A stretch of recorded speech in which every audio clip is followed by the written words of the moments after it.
আজকে গত রাত্রে 12টার সময় যে ঝড় তুফান হয়েছে, এই ঝড়ে অনেক গ্রামের ক্ষয়ক্ষতি। আজকে আমি এখন উপস্থিত আছি ব্রিজ চকে। এই যে পাশে দেখা যাচ্ছে এখানে রুম ছিল, এই রুমগুলো টিনের তুলে রাস্তার মধ্যে করেছে। দেখতে পাচ্ছেন আপনারা কিষান টিভি 24। পাশেও দেখাবো যে ঘর ভাঙা। এই যে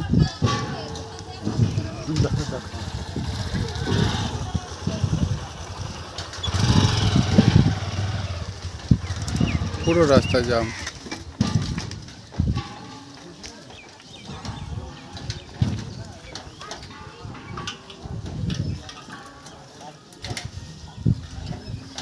রাস্তার মধ্যে ঘর পড়ে আছে।